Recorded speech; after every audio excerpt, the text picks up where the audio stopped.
kills here. Other than that, the Furion maybe if he can get a good Orchid, but again, I don't know. I'm not really loving the support duo either out from Team Star. So maybe that is going to be what ends up being the biggest difference maker here between the two teams. So who are you favoring in the draft overall? Among Us. Yeah, okay, likewise. Though I do like the Doom very much. I'm very much a fan of the Doom. Yeah, I think mid Doom is a lot of fun to see. It did get nerfed a bit, right? I think they, especially on the Radiant side, didn't they move one of the camps or something? They made this an easy camp or something, whatever. Yeah, this was a long time ago. No, but this is perfect. The easy camp was on the Dire side. Radiant Doom has an advantage. That's right. That's right. Because this is a medium camp. I just pointed out. So yeah, it's perfect actually. In fact, right now mid does have an advantage on Radiant than on Dire, just because of this simple change, which I didn't really understand because Radiant in general already has an advantage. So why? Okay. Oh no, he's gonna get dewarded instantly. This is the second time March does this in a game. Yeah. This guy. The first time March actually saw it. This time March, I don't want to say he got lucky. I think he just, it's good scouting right there. Good scouting report rather. Yeah. Yeah, I don't think he saw, I don't think he had time to see DDZ put it on, but I guess it's just a very common ward there. And he's like, there's a sentry here. 30 seconds to battle. Yeah. Yeah, and that's going to be a little bit of experience. Lots of gold in the pocket of March before the horn even starts. Fun stuff. I mean, it's hard to come by as well in Undying. That's a hero that does not farm.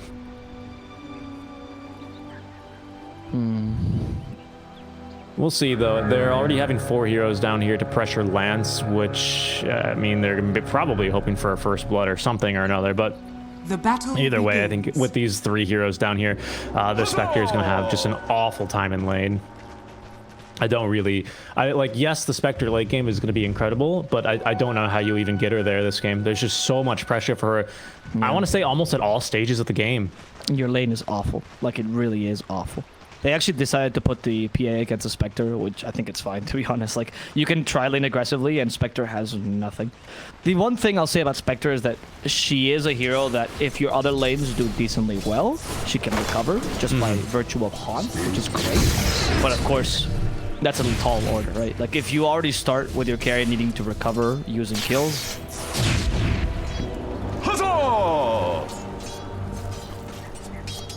Yeah.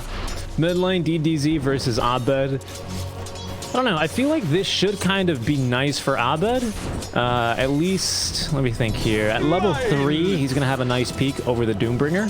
So we might see him try and play a little bit aggressive there around his peaks. But other than that, I mean, I think the Doom is just going to be a little bit too tanky. DDZ probably a bit too good with his positioning here to really get punished frequently by Abed here, especially after playing against him on the Kunkka. So I don't expect him to be too silly, but we'll see how he's able to get to fare in this lane. Storms still has an upper hand in this lane though, slightly. Not so much in kill potential, as you mentioned, but because Doom is already the slowest hitter in the game, 2.0 BTA, it's BAT, sorry, it sucks so much that Storm's Overload really messes up your lasting time very often. So if Abed knows how to play around this, you can usually win in terms of last hitting. The only advantage Doom has is that especially early, you have a lot of attack damage, which makes up for this. Especially with a Quelling Blade, right? Yeah, yeah. But it's still not enough, though, especially since the nerf of the Quelling Blade. Like, Abed still do decently. There's a reason why Storm is usually considered a soft counter to most melee mids, because it's just so good to stop them from last hitting, and Static Remnant is great at dealing damage to them. Yep.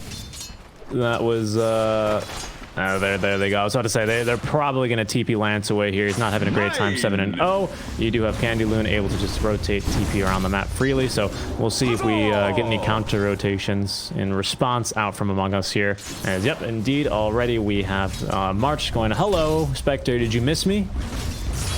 It's going to be a monster matchup here. We got freaking Giant Rock. We have Zombie, Spectre, Ghost.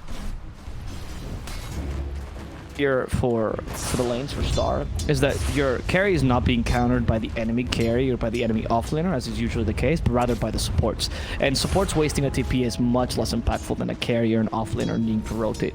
So as you can see here, in your dream, he sticks into the lane because he can, and then they just force the rotation of the Undying, which is going to make Spectre's life a living hell. In fact, I would even argue that it's the Sand King who has a better lane against Spectre than the PA, but PA is just a really strong lane in general.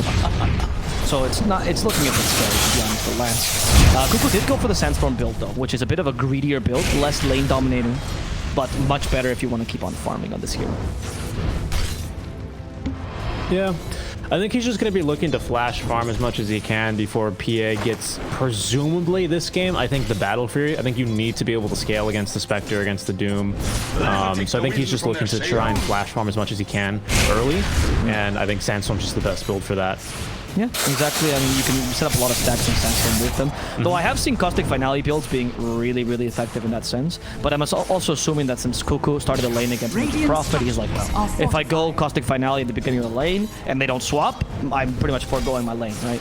And NP can carry this. I mean, Candy Loon could opt to go for a much more of an aggressive secondary carry build, let the Doom take the aura. It's perfectly viable this game. DDZ in trouble as Abed looking for a kill here. Rotations are coming up, but nice job by Mozun blocking this Phoenix rotation as the 4-minute rune was coming in. All the supports were actually coming here for the 4-minute rune. They still tried to kill Mozun, but Zephyr acknowledges he needs a bit more damage to accomplish that.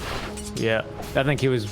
Maybe, I don't know if they actually scouted that Sal, but healing Sal canceled by DDZ. That's going to make him take the long walk of shame back home. So Abed coming out on top here early on, especially because we're about to hit the 5-minute mark. So Abed will be able to refill his bottle, and he is in a very, very good time. Well, let's see. Candy Loon down bottom is not doing the... I mean, he's getting last, but of course he's also a potential threat. And your dream can always kill him, as he's doing right now. You're going to slow him down, and there's not much escape for Nature's Prophet. Luckily, the hero's tanky enough to survive his first onslaught. But without a support, he's very vulnerable. If the Oracle decides to keep staying mid, it's going to be a tough lane for NP to farm up and be that second core. DDZ is going to get a free wave here of experience, at least while Abed's refilling his bottle. Lucky that Abed's not 6 yet, though, but he has stacked for himself, so he's about to get it. But he's going to choose... I mean, he can't really kill the Doom. 1060 HP with 3% magic resist. Yeah, good luck, right? At least at level 6 on a Storm Spirit, you need a +1, if not +2 with that one. So he's just going to continue farming. But Storm Spirit level 6 here quite soon. So maybe at the 6-minute rune, depending on what he finds for his bottle, he might be able to turn that into the gank. So that's what I would be looking out for here. And I think that's going to be quite impactful on if he can A, get the rune, B, what rune he gets, and then if what he decides to do with it. Yeah, we'll see. Tier 1 mid laners. Do they use runes? They want to kill the Nature's Prophet in your dream. No one. It's another attempt at really pushing him out of the lane, but not quite enough, huh? To really kill him. And Abed, as we mentioned, the soft counter is kind of working here, slightly above the Doom. Not quite destroying him in terms of net worth, though, because of course the Devour is a thing. And DDZ did go for an early point in Infernal Blade, which I love seeing. It's a regen. That's a regen rune. That's great for the Storm. This is also, for a Storm, actually, is the farming rune, because we just go from camp to camp and farm every stack in the world. Yeah, this is really good. Do they have stacks going? We do, actually. We've got a few stacks that Yamada is going to go, oh, hello. This is lovely. Thank you, March. Yeah. I don't know if Yamada's going to take him, but him as Avalanche Toss, literally, like the first level of each. That's not enough to do anything. That's not enough to take any stack. I mean, yes, you triple the damage of Avalanche, so you have an Avalanche that deals 225 damage. That's not enough to kill creeps. Not even for a small camp, dude. It sucks. Yamada needs more HP. So here goes Abed. It's the farming rune, like you said. He's going to farm the stack of the easy camp. He's going to walk over probably exactly. Oh, nice job using that Centaur stomp with their advantage. Very smart from them. Or maybe just very dumb by Cuckoo thinking he could farm that in the guise of the enemy team, as they had 2 sentries around to make sure Cuckoo cannot take any stack here. Bottom lane though, Candy Loon also in trouble. Wrath of Nature is available if he wants to TP and help. Or the support's coming in, they're not. Candy Loon's left alone, and because he's left alone, he's also gonna die alone. March, again, stacking yet again, so it's going to be triple stacks here. Is the play, but the support's slowly making quick work. I'm sorry, I was missing the kill bottom. I did catch it in the very end, but I was like, oh my god, March, he's double stacking. He's got stacking with Soul Rip here, the passive damage, as he will get tossed back into DDZ, and scenes of the last game here, where the jungle getting invaded, but Muzan getting bullied there by the triple stack. So Cuckoo is here, and he does have 3 points in the Sandstorm, so he's going to be able to finish these off very, very quickly, though. So it's not going to be as bad as it was last game, where DDZ picked up quite a few stacks. Here comes the Storm as well, trying to find Yamate. Okay, with the help of the Phoenix, Yamate, most likely gonna die. Oh, maybe not. Still burning. The Doom trying to get in on Abed. They do. And now it's the counter initiation by DZ as even Lance joins in, trying to get the kill on Abed. He's not gonna find either kill, but he does help out and gets the assist gold. Not ideal. Honestly, when you haunt, you want to get the kills for the Spectre. If the Storm is doomed, he's not gonna go anywhere, so you might as well let him have the last hit, but fine. Yeah, DZ gets it himself. I think that's totally fine, to be honest, right? Because it's space for the Space Maker right now. A little bit of extra farm for him. That's not going to end up hurting your team. March is likely going to die here, though, unfortunately for him. He will now get his life consumed by the Mana Void. And Lance as well, he does get to stick around and actually farms a stack, so it's not like he just came over and didn't really get anything out of it. But I totally get your point as well. But I think Lance is not too upset with how that one went. No, getting double kill here, and now putting thing one up top for Cuckoo. He has the TP, and oh yeah, you avalanche toss. Yep, of course I'm gonna TP on you.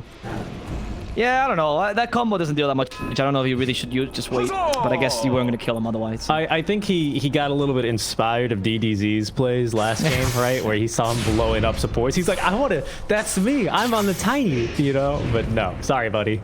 You're support tiny, brother. Yeah, you might have the same name, but your positions are different. It's like after you watch like a clip of NoTail playing Meepo, and you're like, wow, that's incredible. I'm going to play Meepo now. And then you go 0-15. Yeah, pretty much. And you get counterpicked 5 times. Well, because they make it look easy. They make it look like these things just happen naturally to them. And yeah, you realize. Yeah, that's the thing, right? And then you realize, oh, these guys are actually really mechanically skilled. Yeah, and you are a 2K player. So that's what happens, Cuckoo. Here's the dust. Avalanche toss, but again, they should be able to TP. Oh, this time you can't actually. The Oracle's nearby. Well played, Mozun. In the right place, right time. He's level 5 already, and on level 6, so he can't really save Yamate. And he realizes it's a mistake, attempting to even come close to Yamate, as Abed wants to punish him. Zephyr's even joining in as well. Mozun starting to fall to this trio. Heals back up with a magic wand. Also the fairy fire. He's really taking him out for a walk, but they're committing to this, and they end up killing Mozun there. And now Abed says, well, let's go further. Let's go invade the enemy triangle. Lance trying to farm to the last second, but they have a ward here, so they see exactly where he is. And Lance, you played a bit too greedy and might get punished for it. There's no haunt. He tries to go for the Bantoon, does get it, but at the expense of his own life. Yeah, that's a bit unfortunate for how quickly that unraveled for Team Star. Yeah, they definitely had to go for the kill. I feel like, oh, hold that thought. They're going to drop a Tombstone. DDZ going to get slowed a bit by this, as maybe March going to try and get himself the Knight's Erosion. Will get that one perfectly. My goodness. Yeah. I mean, I think there was a bash though hit on the Roche, so it's not really. That was a bit of. I know. Yeah, that was incredible. I mean, he timed that perfectly. The zombies take 2 hits for Roche to cleave, and then the third one was just for March. It's my turn, and he gets 1 hit. I think, unfortunately for them, had Oracle actually died relatively quicker, you know, if he didn't actually run them to the tier 1 tower, Spectre might have lived there. But then it's so natural to just continue running so aggressively, right? Whereas if you stop where he died is now compared to underneath the tier 1 tower, maybe the Spectre is left alone, but actually probably not with the ward there. No, because they saw and they had the advantage. Yeah. The mistake there was that you saw them running towards your area from Lance, obviously, because they kept running, right? It was pretty obvious, and you kept farming. That was a bit of a mistake by Lance. You didn't have to do that. I mean, yes, you have to maximize your farm this game, but not to the degree that you're going to risk your life. Okay, smoke up top, by the way. DDZ, Mozun, and Yamate. Level 6 on Yamate, level 6 on Mozun as well. Yeah, Doom is available.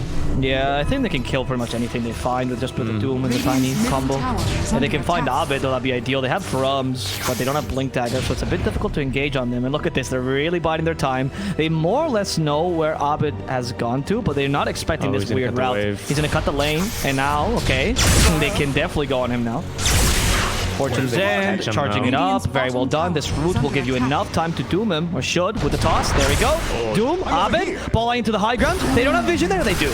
Okay, so that TP was very hopeful. I thought Abed did a master play, but instead, he's just going to be running around the NA base, hopeless, hoping that he doesn't get the kill to the Doom, trying to kill himself to Dire. Report Abed, my mid is running down mid. Literally dying in the enemy fountain. I mean, I really thought that Abed had found a place where he had no vision up in the high ground, because there is a place, I think, where you don't have vision. But no, not until you start losing structures. Oh, really? You're thinking of where there's no true sight. There's no true sight there from the towers, but they're fighting underneath the tier 1 tower. Yamade, he's going to get caught by the stun. DDZ a little bit too aggressive here. Dream, he's going to be fighting quite a bit. They do have the ulti for him, for DDZ. That's going to allow him to turn and fight onto March, but he's certainly going to die at the end of this one. In your Dream, I think he recognizes that. Wow, okay, never mind. Doom's strong. Not strong enough. He eventually will die to the crit, but my goodness. That's not good at all, mate. Doom's strong my ass. He just died for support. What was that? Well, it's a tiny kill? Well, I'm saying Doom's strong because he lived through the false promise. Yes, I guess, but like it's still not that great. Him dying, giving the kill to the PA as well. Who almost got Battle Fury. Very similar timing to last game's Troll. Okay, they got a killer. Candy Loon, are you just committing suicide? Nah, Blade Mail surprise. Yep. He's had that Blade Mail since he got that tier 1 top lane, so he's going to come over here and defend it very nicely. Cuckoo, no point in the epicenter yet, which is fine. Now that you've maxed actually Burrow Strike, he might consider putting a point into it here once he gets level 11.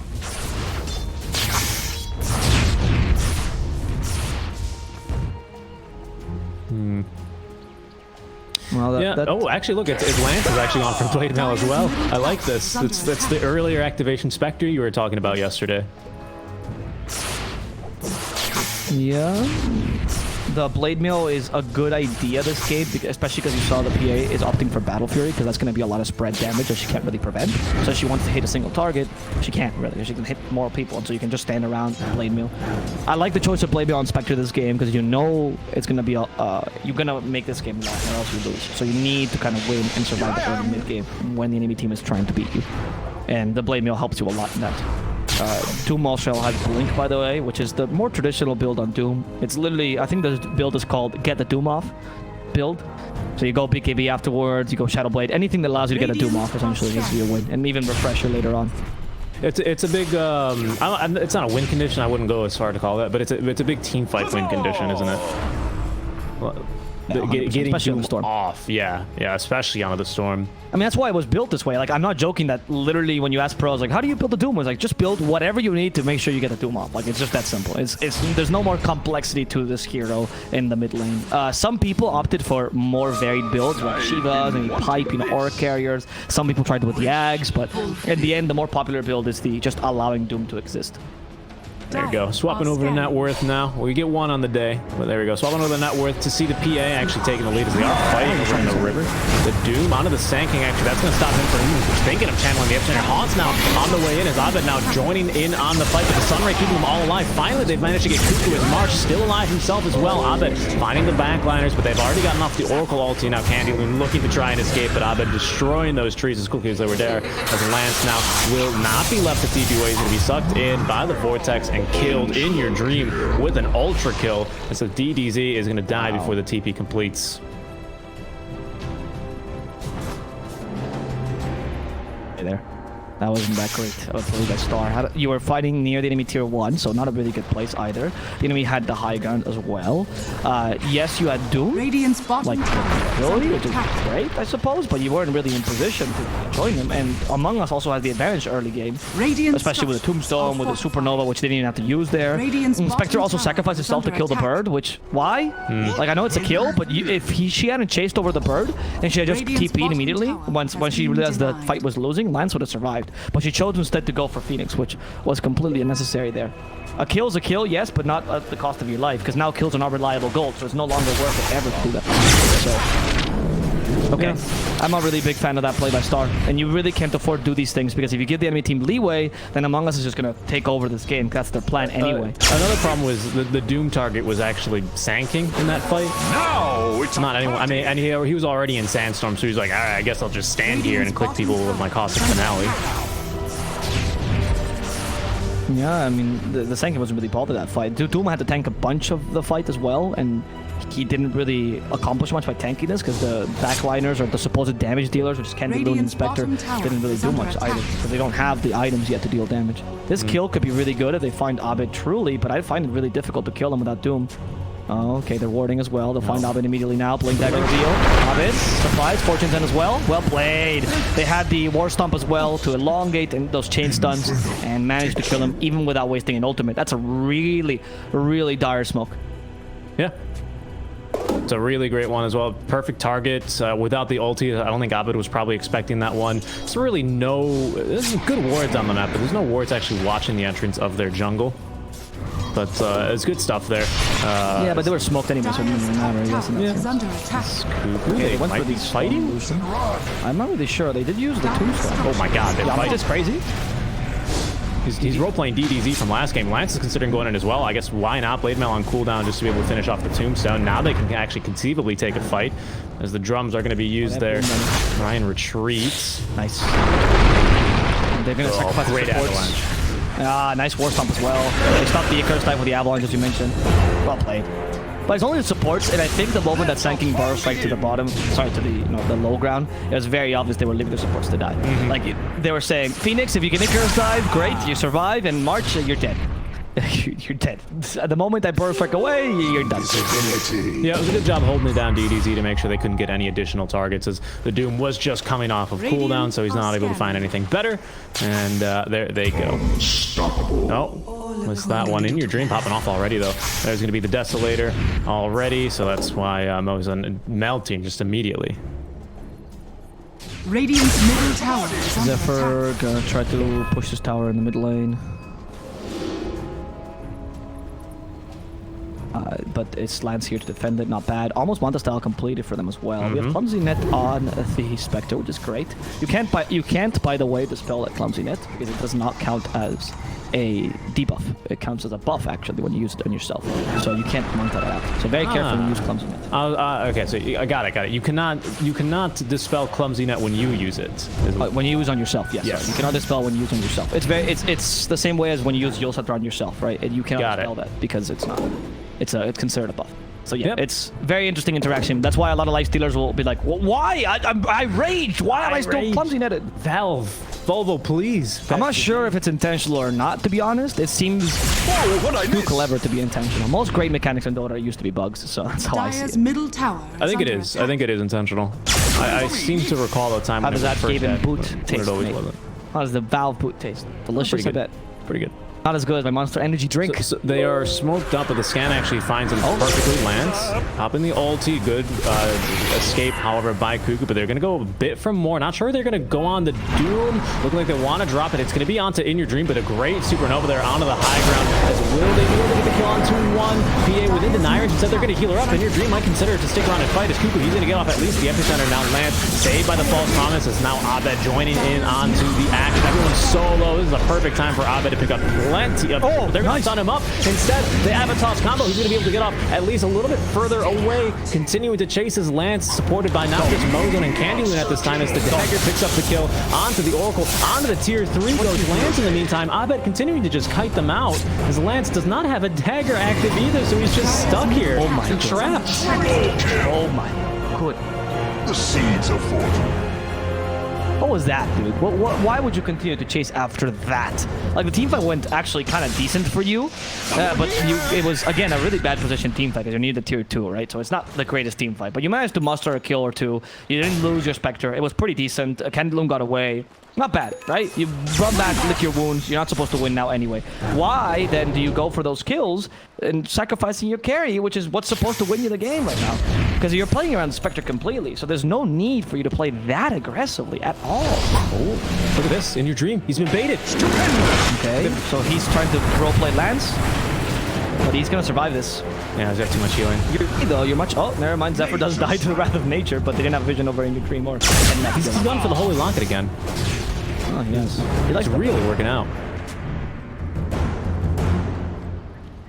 What was I going to go on about? Yamada actually got really unlucky. He jumped the Phoenix, and Phoenix survived, I think, on like 30 HP or something. Barely gets the Icarus dive away after that. And, well, eventually they find that bird at the very end, so that's what matters. Yeah, we see the smoke. Let's see what we're going to find. Bolt Lightning. Nope. Okay, provide the Oracle. Great. Find the Storm. Candyloon. We have the mech. We have the Blade Mail as well. And DDZ joins in. Power Strike stopping him. We don't have any Doom for 10 seconds. DDZ, why'd you go in without a Doom? Trying to save Candyloon. In fact, Candyloon might also die because of this. Yamate gave him some space. Not bad, but doesn't kill March in the process. Yamate might be the sacrificial lamb here as PA just tears into shreds. And it's similar for Candyloon, who cannot survive those crits. That's second ult really game. I don't know. I think I guess they've lost the plot, is what you like to say a lot, right? Radiant's middle tower has fallen. Because they're just they're going in when the spells aren't ready. They're kind of, I don't want to say, they've got like save your buddy syndrome as well as I must carry the game syndrome, you know? Like they've got both of them, it almost seems like. They seem to be losing the plot quite a lot in terms of where they're taking the fights. The positioning for the fights has been not really great this whole match. Like the fights, the way they're playing the fights seems fine for the most part, but first of all, as you mentioned, save your buddy, there's not much priority. They seem to be treating all cores equally, which is not the case in Dota. Well, Dota is definitely not an equal game. The cores are definitely much more important some than others, so you shouldn't be sacrificing Doom for the MP, and especially if MP went for this aura build, which clearly means less impact on this hero. But let's say that DDZ seems to be less important than NP. That's fine then, but you've still been taking 2 or 3 fights near the enemy towers, which are completely unnecessary, and you didn't need to do whatsoever. And now Among Us has the complete domination of the game. Because yeah, 2k lead doesn't seem like much, but it's 2k lead against a guy that creates his own farm, which is Doom. So it's a big deal, especially because Doom went mid. That is funny. Yeah, Abed now with the Bloodstone, he's actually already got 2 charges, and he's going for the Agnum Scepter. Great item from this game. I mean, they've just already have so much team fight control, and with that alone, they're going to be able to absolutely run these guys over. It's starting to look pretty bad for them here at this point. Let's take a look here. Our Spectre going next into that Basher is going to help. No Diffusal, no Radiance, so no classic quote-unquote Spectre items out here for the Manta style. Tower is under attack. DDZ is close to the BKB at the very least, so that's going to help a lot against the Storm until he's got that Agnum Scepter rocking. But, I mean, I don't know. I mean, what else are we looking for here? It's you know, you've got a Nature's Prophet on your team. Sure, he hits pretty hard, but he's actually opted to not go for the Orchid first, second, or even third with the Pipe and Mech in his inventory after the Blade Mail. So Orchid's not going to be up here anytime soon either at the rate he's going to be able to farm it at. Yeah. So it could see In Your Dream go flawless this game. He's currently 13-0-4, just having a great time. No, Doom again. In trouble. Abed actually to go for Mozu instead. Very clever placement there. Killing the support first. He's low on mana, but still has Aegis, so he's perfectly fine. This is the time when you can actually dive tier 3s. But even then, look at this. Look how safely they're playing. They could, of course, go in with a double damage, and they'll only find the targets that are easy to kill, like Candyloon, for example. Blade Mail used. Okay, the Supernova onto the tier 3. They don't seem to care any longer. DDZ walks in, but he misses that stun because of the BKBs. Perfectly timed. And now DDZ, despite his own BKB, will get stunned by the Supernova, now destroyed by a PA. In Your Dream. Surprised them with a 10-second BKB they could do nothing against, and this was the perfect dive. That, much more controlled, much more well thought out. Middle tower Well played Among Us. They're honestly playing such a good game. Both games. I was honestly expecting Among Us to do much worse ever since the roster changes, because not because the replacements are worse, but because, you know, new team takes a while to adjust to it. But you know what's fascinating is not only do we have 1 Holy Locket, we actually have 2 Holy Lockets here, with March actually deciding to build one up on the Undying. So I'd be curious to take a look at his healing stats here at the end of the game. So remind me if I forget, because I don't know if that's really as effective as he thinks it might be. It is a second wand to use on your allies, though, for the additional burst healing. So there is that to look forward to, but I'm not convinced that there are not more efficient items. But he is March. He always likes to play. He goes, well, I'm position 5. I can get about 2k farm. I can afford 1 2k gold item 20 minutes into the game. So he always decides to get whatever the best item is. He was a really big fan of usually Medallion. So it's interesting to see him go for something completely different. But on the Undying, I think it's not bad. March is from the EE school of thought that if you think an item is OP, you build it on anything, anyone, ever, right? And that's kind of the idea. And I've seen March do this a lot, where he'll go for quote-unquote weird builds on heroes just because his name is really strong. Yep. Play Abed just needed to zip over a little bit further. Does not walk around the trees. He zips through them. Can it stay control the line a little bit longer now with the false promise especially, but they're going to cancel his TP now as Northern. Life into double DDZ looking to try and turn this. They have lined it down to In Your Dream as well, but look at this. There's too much healing. Finally, they're going to be forced off the edges. Everyone's actually kind of just melting here to Lance with the Blade Mail activated now, but the Supernova, no one actually laid a single hit onto it, and Kuku lands a 3-man Bro Strike. In the meantime, Candy Loom plus Yamada onto the backlines, trying to do anything they can here, but In Your Dream, I think he's still too strong to be able to turn this one around still. Oh my god, really well played there. Beautiful. Yeah, you're starting to get into your own as Star. Like, they're actually starting to get the network to actually be able to fight. But In Your Dream is so far ahead, it's very difficult to match him any longer. And still the teamfight coordination by Among Us is so well played. Like, I said earlier when I was looking at the drafts that I think teamfight drafts are quote-unquote easier to execute. But to the degree that they're executing this Among Us, it's not really that easy. Like, they're very, very coordinated with their stuns. Kuku particularly, man. Yeah, that was incredible. Like, Kuku is so good, dude. Like, last match in the Centaur, he bedazzled us, and now again, he's doing the same. Yeah. No, I completely agree with you. And look at this healing. Look at this healing. Yeah, that Holy Locket, dude. Zephyr is also a player that ever since I saw him on Geek Fam, which is where, I mean, he used to play mid actually when he was on RRQ, and I actually remember him very fondly, but then when he went to support on Geek Fam, which is when he started to become much more well-known. Okay, I'm sorry to cut you off, Alvaro, and I want you to continue this after, but they're memeing us now. Abed is now queued up a Holy Locket. Oh, shit. I was going to talk about how great the idea was because Zephyr is so creative, but okay. He's just a very creative player. I've seen him play on really weird fours that work out. He was the famous Ember 4 that always played in SCA because he's so good on it.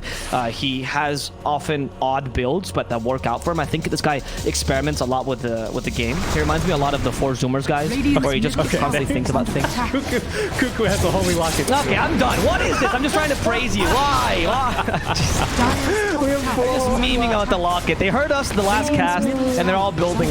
They're like, hey, that Seeker Strike guy really loves Lockets. Let's build plenty of them to show us how much we love them. But look at this, the team fight breaking up. I think this might just be the last one. Beautiful stuff there from Abed with the Aghanim Scepter. Vortex locking in 2 is In Your Dream. Is going to be now beyond godlike 18-0-7. Lucky that they only stop at the tiny there, so they're going to turn around and then shot the mid lane to Barracks. But the GG will be called. We will not get to see 5 Holy Lockets. It's a very sad day for Dota 2. That turned into a meme. I thought it was a legit strat. I was so excited when I see you playing a strat. It was just a meme.